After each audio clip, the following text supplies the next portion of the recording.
ఎడారిలో సెలయేర్లు సెప్టెంబర్ 6వ తేదీ. నీవు నిలిచియుందువు. హెబ్రీయులకు రాసిన పత్రిక 1వ అధ్యాయము 11వ వచనం. చాలా ఇళ్లల్లో ఒంటరి మనుషులుంటారు.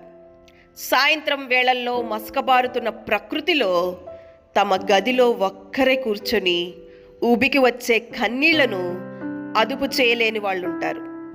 కానీ వాళ్లకు కనిపించకుండా వాళ్ళ దగ్గరే ఒక వ్యక్తి ఉన్నాడు. కానీ ఆయన తమ దగ్గరే ఉన్నాడని వారు గ్రహించరు. అయితే ఇలా గ్రహించగలగడం ఎంతో ధన్యకరం. కొందరు తమ తమ మనోభావాలను బట్టి ఈ గ్రహింపును పొందుతూ ఉంటారు. వాతావరణ పరిస్థితుల మీద, ఆరోగ్య పరిస్థితుల మీద ఈ గ్రహింపు ఆధారపడి ఉంది. వర్షం, పొగమంచు, నిద్రపట్టకపోవడం, ఏదైనా బాధ, చింత వేధించడం ఇలాంటివన్నీ మనిషి మనోభావాలను మార్చేస్తాయి. దేవుడు తమతో ఉన్నాడన్న దృష్టిని మసకబారేలా చేస్తాయి. అయితే గ్రహించడం కంటే ఉత్తమమైనది మరొకటి ఉంది. ఇది ఇంకా దీవెనకరమైనది.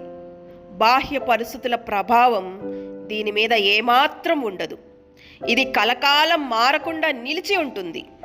ఇదేమిటంటే అదృశ్యమైన సన్నిధిని గుర్తుపట్టడం. ఇది ఆశ్చర్యకరమైనది. సేదతీర్చేది, ఆదరించేది, ప్రోత్సాహాన్నిచ్చేది. ఆయన సన్నిధిని గుర్తుపట్టండి. దేవుడు ఇక్కడే మనతోనే ఉన్నాడు, మన దగ్గరలోనే ఉన్నాడు, వాస్తవంగా ఉన్నాడు. ఆయన సన్నిధిని గుర్తుపట్టడం, గ్రహించగలగడం మనకు సాధ్యమైనదే. ఇది మనతో నెలకొని ఉండే ఒక సన్నిధి. అది ఒక విషయం గాని, ప్రకటించే అంశం గాని కాదు. ఒక వ్యక్తి మనతో ఉన్నాడు.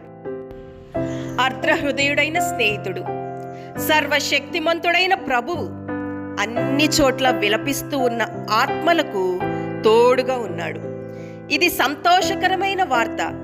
నీకు కన్నీళ్లు తెప్పించిన చెయ్యి ఏదైనా సరే, అంగలార్చే నీ జీవిత వృక్షం ఏ ప్రవాహంలో పాతుకొని ఉన్నా సరే, గత కాలపు సంతోషాలు గతించిపోయినాయి, ఒకప్పటి నా సంపదలు నావి కావు.